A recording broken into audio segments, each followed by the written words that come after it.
Hello, friends, and welcome to yet another episode of Impact Everywhere. It is the podcast that looks for people having a positive impact in unexpected places. My name is Benjamin Von Wong, and today I'm really excited to introduce to you guys the one and only Mark Brand. Mark and I have met many times over the years, primarily through a network called Hatch, which is a network that gathers innovators, artists, makers, creatives, educators, all together to hatch better ideas. And I've always been blown away by the energy that Mark just brings into the room with him. Mark, as you'll soon see, is a master problem solver, and he applies the principles of design thinking that he learned at the Stanford School of Design. And I can't wait to just share with you guys all the different innovations that he's brought to trying to end homelessness within his own community by simply leveraging his own strengths to his advantage. Mark is many things, but he considers himself an entrepreneur, an educator, a facilitator, and a chef that has served over 2.4 million meals and counting to those in need. And so for this week's podcast, I really wanted to focus Mark's attention on breaking down all the components of what has made him successful, what has made it possible for him to pursue the life of impact that he's decided to lead. So without further ado, ladies and gentlemen, this is Mark Brand, and here he is talking about how he designs his life in order to have the maximum amount of impact in something that he is passionate about. You're like, okay, how do I want to construct my life in a way that I can be powerful and helpful to the things that I care about? And it's the exact same way you start any business.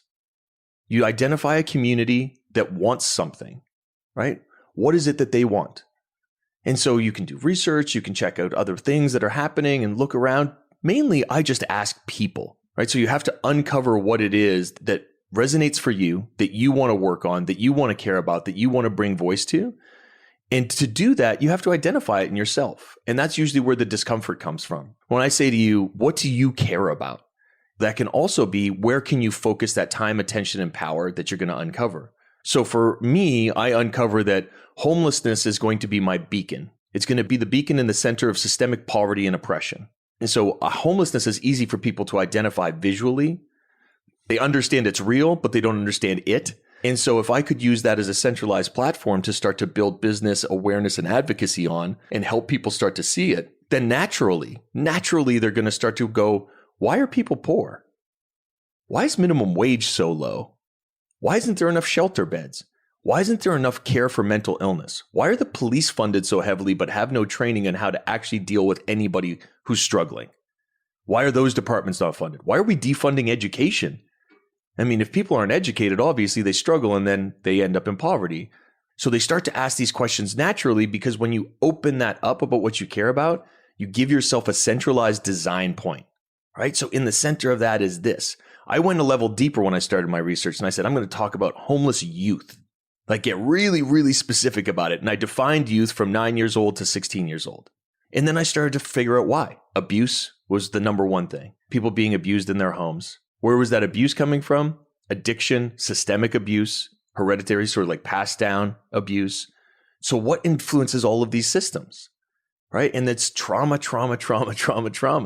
People just dealing with so much stuff that has come year after year. So when you identify that central thing and then you look inside yourself, I realized that I had been the victim at the hands of abuse on multiple different levels, that I had also not had a fixed residence for different points in my life. And that my center core reason was I wanted everybody to feel safe. And I didn't want anybody else to feel like they didn't have somebody. I didn't want them to feel lonely, and I wanted them to feel safe. So that was my power. That's the core of my being still to this point, 15 years later. I understand that everything I design is because I want people to feel safe and seen. I want them to have community. So when we look at what's that power, well, if you have information and knowledge, that's power. So people would come to me and be like, wow, you've been researching this for so long. Can you share? And you've experienced the other end of this fire hose. I'm like, yeah, how long have you got? Because I never get tired of talking about it ever. And I want everybody to know as much as they can. And so I'll share exactly how I think it can help empower them to do work around this stuff. So when I talk about power, That's what I talk about, because this thing we're seeing with people marching with knowledge, with power, is overturning laws, instilling new laws right now in real time because people are taking civil action. That's power. So then once you've gone through this discovery and honing in and acquiring of knowledge, how do you convert that into like a product? Because you actually want to take people and help them. Does that start with an exploration of looking back in at the experiences that you've had? Or do you look at it more externally and say like, okay, in order to have the change that I want to have, I need to acquire new skills? Like, what kind of track do you recommend when you mentor these youth? So you're going from self to other, right? When you do this work, you're going to get tired. The hours are long. It's intense. The resources are slim. You've done the discovery on self. You've identified what that is. You've identified where your power core is. And the great thing is your power will continually push you through that. Now you need to move to other. That was about me just so I could define it. Now it's about everybody else. And I can give you a quick design that we've done that has been very successful, which is, for me, I would ask people in the street why they don't give money. Because like everybody has a bunch of disposable income, right? Like people who are working spend a lot of money on just stupid things. So why wouldn't they help somebody who was hungry? So I had my assumption, unfortunately, a biased assumption. So I needed to test it. And so I said to people, this is a safe space. Don't worry about judgment here. I really just need to know how you feel because I'm trying to design to solve something here. Why don't you give money? And people would say, I don't trust people who are unhoused with money because I feel like they're going to use it for drugs or alcohol. Like, oh, that's super interesting. And obviously the bias I was also holding that you might feel, because visibly the people that you're seeing, which is the very tip of the very tip of the very tip of the iceberg, are struggling with mental illness, are medicating or self-medicating with methamphetamines, potentially heroin, crack cocaine. But that's your only identification of people who are unhoused, because that's who you interact with. In your neighborhood, they're not there. When you go downtown, that's where you see folks. And so to me, I was like, wow, so that tension is trust. And what you really want people to do is eat. That was the other side of that research, is like, we would love to buy somebody a meal. So I thought, what if we created, and this is what we would call in terminology, a rapid prototype, right? So how can you test your theory for the least amount of money possible in the quickest way? And so I created a little poker chip that said sandwich on one side, and it had the logo for my business on the other side. Now, for scope, this business is in a very impoverished area called the downtown east side of Vancouver, British Columbia. We have about 3,800 visible street homeless in about 5 blocks. So that business is right there. It's been there for 70 years. Everybody knows the 3-story neon sign. It's identified on this coin, because I'm also thinking about people not in their full right minds. If they see sandwich and they could see the visual representation, they would be able to find their way there. So the idea being, you don't give money. Maybe you would like to buy some of these, which are gift cards. They're not charitable. They are good for a redemption of a sandwich, one of 5 different kinds, including vegan and gluten-free options, because just because you're homeless doesn't mean you don't have dietary restrictions. And if you see somebody and say, I'm hungry, can you help me out? You could hand them this token instead of handing them money. So I thought, if we do 2 or 3 of these a day, that would be a really good proof that people have empathy towards people who are unhoused.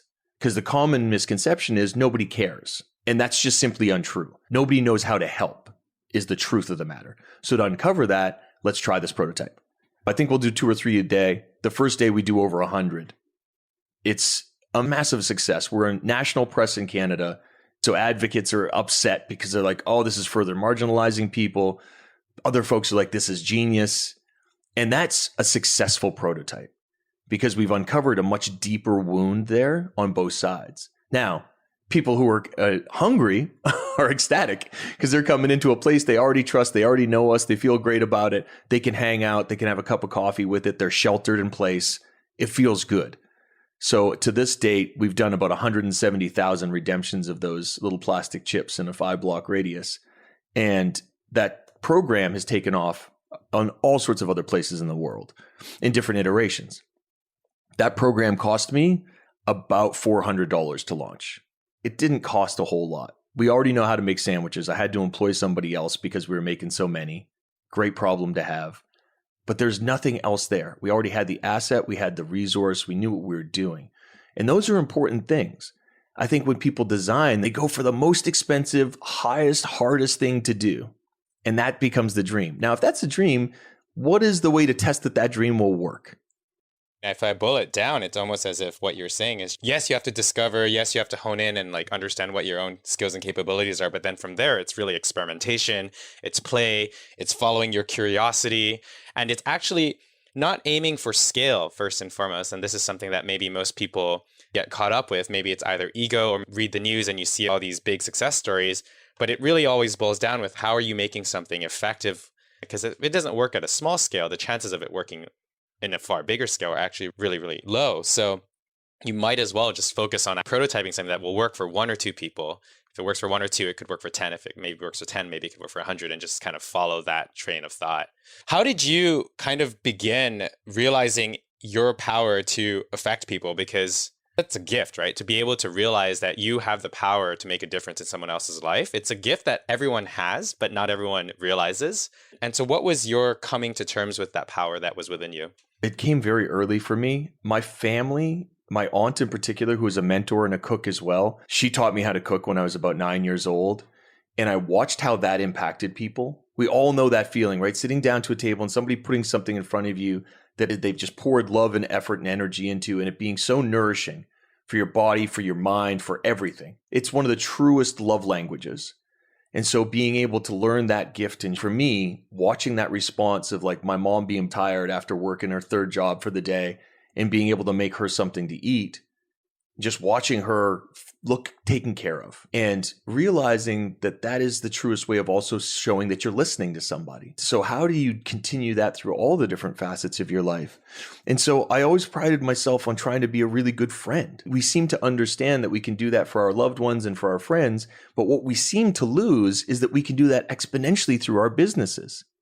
What if you could intrinsically build the care and love into every single thing you did, including your businesses that are constantly giving as much as they possibly can to caring for other people?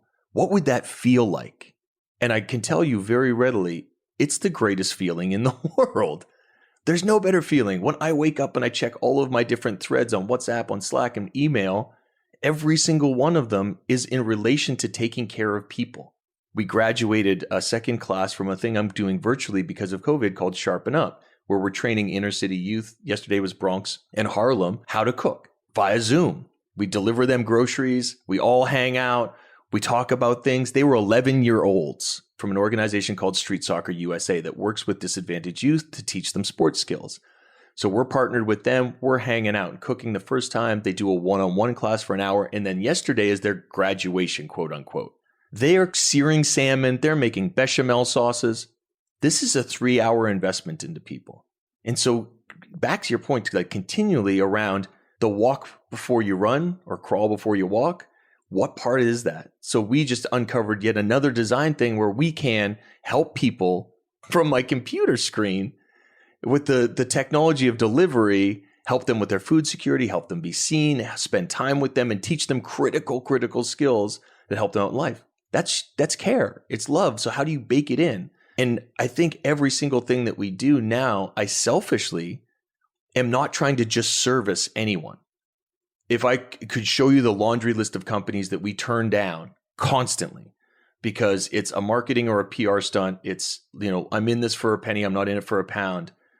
I can't show the care that we're talking about in a drop in, drop out. So the companies we partner with for a minimum of 24 months with an agreement to go for another 36 after that. Should we be happy? Because care is about continually showing up. You build structures that can be there 365 days, especially the days that nobody else is there. You should see how much food is here at Christmas. It's insane. It looks like a cruise ship buffet in the downtown east side. Over here is turkey. Over here is ham. Like, it's out of control. And that's people clearing their conscience for the rest of the year. That's not actual work. So when you talk about care and like how I discovered mine and then amplified it was, it's available to you in every single thing you do in your life. You just have to design it that way and be willing to invest. I'm talking about this stuff like it happened overnight. It's a 15-year journey of 7-day weeks. of really just caring deeply about how we can help other people build these archetypes. And the drop in, drop out thing is really apparent in every single form of activism. It's sort of this hobby activism, social activism that we're almost expected to stand up because everyone else is doing it and it's cool and it's trendy and we all want that pick. But that's not how change actually happens. And so showing up is so critical. That being said, one of the things that keep people from getting more involved is just the complexity of life. I mean, most people can't figure out how to even find their own place relative to the world, let alone how to find their own place relative to the world while helping others. How do you deal with that complexity? Do you have any frameworks? Do you map out your own skills? Do you lead with the heart? Like based on your 15-year journey, how might someone accelerate that just to find their compass? Yeah, man. And this is absolutely critical, right? So I'll use a story and then I'll back it into how to do it. So we have this one business in the downtown east side called Save on Meats. Better Life Foundation is our charity that's attached to it. In it, we do a lot of cooking. We do right now about 1,800 meals every single day, all beautiful scratch-made cooking that go out to our neighborhood. So 23 different single-room occupancy hotels are serviced, women's shelters, indigenous shelters, opioid prevention sites. That's who we're servicing every single day. And in that work, like it's super challenging to do anything if you're just throwing stuff at the wall. So you have to schedule crazy rigor, right? It has to be like almost military, if you will. Like 0600 hours, this is what happens. At 0610, this is what happens. At 0620, this is what happens. And we fight against that as humans until we're in it. And then it has this deep level of comfort for us, right? We're like, oh, this is how this works. And this is how this is going to happen. Our lives are the same. If we respect and love and believe in our own journeys as humans and love ourselves, which is something that a lot of people have trouble with, once you love yourself, you want to take care of yourself and you want to respect your own time. We all have the moment where we get this pang of guilt when we're on Instagram for hour 2 on the day. We're like, oh my God, that's another 2 hours I'm never getting back. So we give ourselves this sort of kick and we're like, man, I want to do more. So going back to our kitchen, people would come to me and say, hey, chef, I really want to cook with you. And I would say, do you know how to cook? And 9 times out of 10, they'd say no. And I'm like, that's not helpful. What do you do? And somebody would say, I'm a UX designer. That's not helpful. Of course, that's helpful. It's tremendously helpful and a skill that the people who are cooking, which is their skill, don't have. So if you did some research, you could help them by presenting a solution for free that doesn't take you much time and could tremendously change their impact. You're a perfect example. You're an incredible photographer, storyteller. Like you take people on a journey to their brains, to their hearts. So when you lend your lens to a cause, exponential impact happens. And everybody has a gift. You are something. Maybe you're an exceptional listener, right? Maybe you're really, really good at answering phones. Maybe you're extremely organized and you'd be great at helping sift through inboxes. All of these things are critical to organizations and what they need. So what is it that you can do? And I'll use one more quick analogy here. We have a cocktail bar that's a block away from where I'm sitting that we've had for 11 years. We donated to our local Black organizations, but with my team, they were like, we have to do a post. We have to write this thing. I was like, let's just slow down and design something together. So for the last 2 weeks, we've been doing meetings. And yesterday we came up with, why don't we just donate our venue once the popularity wears off so people can continually raise money? We'll provide all the food, all the beverage, all the service, the room charge for free. We'll design all of the flyers, help them out with all of that stuff. We'll do all of that. So the organization just has to show up with their guests and raise some money. And that felt like a really, really valuable way that other people weren't showing up. So over this next 3 calendar years, you can use the venue X amount of times, and that's our donation to you. In kind, that's $50,000, $60,000, $70,000. But it's something that we can do because we have that resource. So finding that resource, that skill set, that place where you feel activated is really important for when you do something. I think what you said is really, really perfect. This idea that, we are uniquely suited to do certain tasks, and being able to show up in the way that we are most effective is almost the best form of a compliment, right? Like this thing couldn't have happened without you. Speaking to impact, ultimately you run multiple businesses. And so just saying like, oh, I made Jimmy on the side of the street there feel really, really great because I showed up and had a conversation with him. Like those stories aren't enough to get funding. Those stories aren't enough to get investors. Those stories aren't enough to build partnerships. When we talk about impact, how do you measure it? How do you portray it? How do you sell it? Yeah, so qualitative and quantitative are equally as important in all of these discussions. And, of course, qualitative being the story that you tell around the Jimmies. Quantitative is how many Jimmies did you talk to? And so quant is looked for by a lot of different partners. They want to know that if they donate $20,000 to you, exactly how many people you're going to feed. Give them that. Excitedly give them that. So whenever we do an event, it'd be me cooking dinner in San Francisco or LA, convening talks around homelessness, and I bring a lot of partners to the table and show people what it looks like. I can also then say, and by just attending tonight, you just coming out and purchasing your ticket, we fed 16,143 people. On top of everything that's happening here, that's also a thing. Those people will come back forever because you're not just saying you've supported the cause. What does that mean? What do you mean you've supported the cause? So I care very much about data. It's a huge part of my business model and how we work, right? So in any given day, if you ask me how many people we fed, I got your number. Like as of today, it's 2,243,186. It's actually 200,000 more than that. That's a number of stale data before COVID. But that's a number of miles that we fed out of Save on Meats directly into that neighborhood over 9 years. You have to know all of that stuff because when somebody else wants to know how to do it, you have to be able to tell them. That's quant. When I get up on stage, I'll do both together. I'll tell a qual story about why, and that story changes. You've seen me speak a whole bunch of times. It changes because it's in real time, because you're really doing work. All right, really quick break from the interview here since not all of you have heard Mark speak. I went online to look for an example of how Mark uses qualitative narratives in his talks and found this interview online that he did at the Business Innovation Forum in 2019. This is how Mark opens up a stage. Last year, after I finished on this stage, I went to do a talk in a place called Kelowna, British Columbia, which is a place of affluence. It's where people have power boats and they have jet skis and they're predominantly white and very affluent. And I was walking to grab some dinner and I ran into this gentleman in the street with a shopping cart. And as I often do, I stopped to have a conversation. I said, "How you doing?" He was like, "I'm doing great. How are you?" I was like, "I'm not great." He said, "Why not?" And I said, "Because every time I think I take a step forward, I literally feel like somebody kicks me in the sternum like I'm in a Sparta movie, and I go back."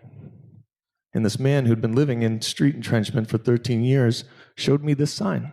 He said, "It doesn't get easier, you just get stronger." And the insanity of that moment for me, this guy's living in the street, I'm in my posh-ass hotel, getting ready to do a keynote to a bunch of people, and he's helping me. But why wouldn't he? Why wouldn't we just help each other all the time? I've always found that the most powerful combination is when you take qualitative stories like these and combine them with quantitative data to back them up. As a master storyteller, Mark is no stranger to telling an amazing story and having people come up to him and say that they want to partner up. More on this as we get back to the conversation below. Those things are really important. So that's qualitative and quantitative. So those two things, when you start to put them together, they also can't be hypothetical if you want to have real partners. You have to do some work, right? So for us, when I go to somebody and say, we built this thing 9 years ago, 5 years ago, I started doing this, 3 years ago, we started doing this, last year we did this. We continue to hone in on that. And then you have a deck that is actual data from real human beings about what happened. You share that with somebody and you're going to find who's interested. The major mistake people make is they assume that the partners and the corporate partners in particular, and the foundations and the family foundations and the individuals who talk their talk, walk their walk. Don't assume that. So if somebody espouses something from stage, you're like, oh, this is a perfect partnership. I also care about poverty, racism, marginalization, misogyny. I care about all those things too. We should work together. And they're like, cool, send a deck to so-and-so. And then they don't come through and you're like, wait, just know they're not about it and move on. Don't ever waste your time chasing somebody, right? Like, of course you have to be resilient, but if that person or that organization has digested your information and they aren't super excited about you, move on. There's coming on 8 billion people on the planet. There's somebody out there who wants to help you out and genuinely wants to. It will kill you to try and consistently prove what it is that you're doing. You have to have partners that just truly believe in what you're doing. And on your side, you have to be willing to be nimble and co-create with those partners to help them meet what they need to meet. So one of our partners, Nora, has been around since the 1800s. Through famine, dehydrated food, really, really great people. They said to me last year, we need to include SNAP. SNAP is food benefits, right? Like we want to make sure that SNAP education is there because what we found in our independent research is a lot of people don't know that they're eligible for this food benefit. I was like, ooh, that's a really good one. So we brainstormed together for 2 months and then figured out how to layer it into all of our events. Still meets my mandates, which are food security. But if I said, no, that's not what we do, that's not partnership. It really, truly has to be two-way. And I learned a ton about SNAP that I didn't know about. So everybody benefits, but your ego has to move aside, right? And be like, this was really beneficial to everybody. And the design center of all of this stuff has to be your end user. So who's the beneficiary and are they really benefiting? I certainly resonate with that in that when I look at the work that I do, the only projects that ever go through are the clients who are super excited to work with you. And you don't need to explain to them the value of what you're doing. When you partner with organizations, you partner with them because they want the same outcomes. When you enter commercial relationships, usually the business outcomes that a company is looking for is quite different. And so you're filtering for that, which I think is really, really interesting. How do you go about converting more people from just participants into advocates? What is the secret sauce to activating somebody and then making sure that they follow through and it doesn't just become a cool experience that they were part of and then they just go back to their everyday lives? Yeah, experiential design, right? So experiential design is super, super key. I went on a big rant about 6 months ago about fundraisers. I have been asked to cook thousands of different fundraisers and balls and galas and white tablecloth things. And I've done a lot of them. Every single time I do them, I notice the same things, that we spend a tremendous amount of sponsorship dollars on venue, on service, on the band, on the speakers, on the design, on the layout, on all of those things, because those relationships aren't real. The foundation or the organization doesn't have those actual relationships. And then everybody in that network, predominantly white privilege, is bullied into buying a table or buying seats. Nobody wants to go. The MCs don't want to be there. The bands generally don't want to be there. The food is subpar. And you've spent 1.3 million to raise 1.6. That's a lot of wasted energy and time. And so when you leave there, you're like, what was this about again? I got really drunk. It was an open bar. Like, I'm not really, was it about chemotherapy? Was it cancer thing? I don't know. And so that's not effective. We design events in true partnership with our musicians, with our chefs, et cetera. Our outgoing for those events is always less than $2,000. And we cover people's time because we believe in them, we love them, we want to make sure that they're covered. Our relationships with the people that we buy stuff from is donated. We don't put pressure on it. We find out what's comfortable for everybody. What do you feel comfortable donating? Tell me the truth. Don't feel guilty because I buy a lot of stuff from you. Just tell me what works for your business model. Great. We put that all in a big hopper and then we design events with what resources we have. Now, the individual that attends can feel all of that. So if you come to one of my events, one of them is called Plenty of Plates, which is, it's a high friction event. A very important thing to point out here is that everybody thinks that when you have charitable donors, you want to be as low friction as possible with them. You want to coddle them, take them to tea, explain the metrics, and then hope that they write a check. Nonsense. That's why people don't donate money, because they don't feel like they're involved. So we create a thing. It's $10,000. You have to donate that. You can bring 12 of your friends. You come, or your colleagues, business partners. It's mainly corporate that do these. We teach you how to cook for 75 people.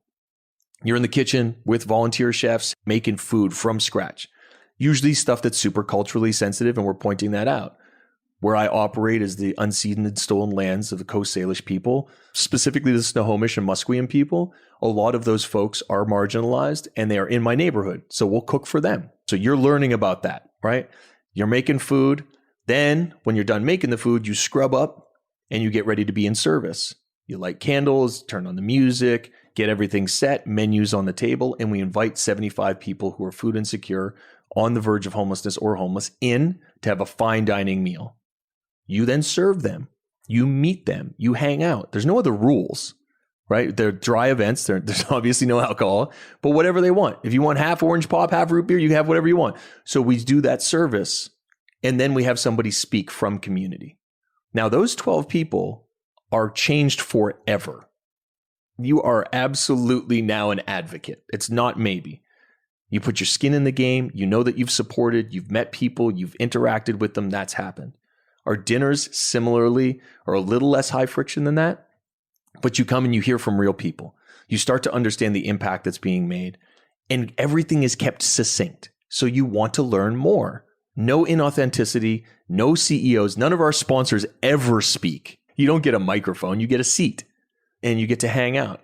So designing these things based on the old tropes or old narratives of what people want, I can tell you they're wrong. When you design for people who actually want to make change and don't know how, you create an advocate. And we're an advocate factory at this point. We're cranking out 4 of those things a week before COVID. I'm putting out 200 hardcore advocates a month. Those are voting advocates. Those are people who are going to get behind stuff. That's how you make change. And so I think it's important to design for that. Okay, so I can't be the only person here listening to this and going, that sounds too good to be true. People actually paying to help others, to help those in need. So I went digging online and I found this video by the Vancouver Convention Center who are basically just talking in real time about what this experience is like for them on the ground, just so that you guys could hear it from someone else's mouth that isn't Mark's, back when the event only costed $5,000 to participate. A lot of the folks that we serve tonight rarely, if ever, have the opportunity to go out for a dining experience. And this is where the magic comes, because you guys are the people that have been able to provide that experience to them. So we are down at Save on Meats right now in the downtown east side on Hastings Street.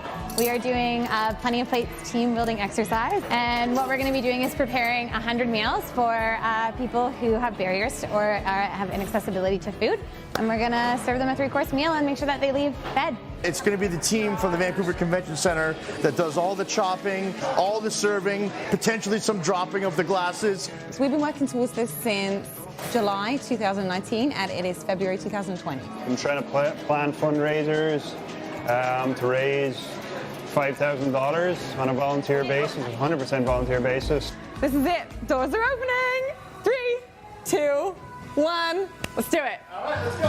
Hi. Hello. How are you? Nice to see you. Yeah. To be here today, I think it shows the passion of this group, and yeah, really proud to be here. Showtime. Beautiful cream of broccoli. Enjoy it, folks. Putting a nice sauce on it, then it'll go in the oven, bake it up, and then we'll be ready to serve. I think everything's going to be on time. We're doing Plenty of Plates for 2 reasons. First is to provide a really positive social experience and convene our community over food in a really meaningful and loving way, but as well as to create a human connection between all of the citizens of our city. It exceeded our expectations. I think I can say that for everybody on the committee. It was so amazingly fun. It was a long journey, but it was well worth it. That's done. We're all wrapped up. Everybody's had their dinner. They've all left, and now we're just cleaning down, and we've had a lot of smiley, happy faces. Well, if you weren't convinced by Mark's words, I think you can hear the joy in the participants on that Plenty of Plates experience. And that doesn't even account for the voices of those being served. I don't know about you guys, but I'm personally in awe just watching how Mark seamlessly weaves all these things together. The numbers, the stories, the experiences, all coming together to create change. And it just fits so beautifully. Realizing that we needed to move on with the conversation, I asked him to talk a little bit about COVID and what his experiences were there, because COVID is a time of extreme change for so many of us, and I thought that it would be just really helpful to get his perspective on the situation to share with you guys, the listeners. Yeah, man. So to give folks listening an idea, I spend 300 days a year typically on the road. I am immunocompromised. I have 3 conditions that this thing would just take me out. So I got back to Vancouver, BC on March 3rd. I had to quarantine for 14 days because I was coming from Southeast Asia. Mandatory. By the time my quarantine was halfway through, the whole city had locked down. The whole world had locked down. It was moving towards that direction. So as somebody who's generally out all the time designing and doing the work, I was forced into just design in my lab, which is my house. So I'm here and I start to think about the things that are most important to why we're having trouble during this outbreak. This is not the last outbreak we're going to face. We are all aware of that at this point. And all of our systemic design is broken. So when we're like, how can't we get hand sanitizer? Is a really easy one to follow, right? Why can't we get food? Why is toilet paper a problem? Well, it's because of the very weak systems that have been set up.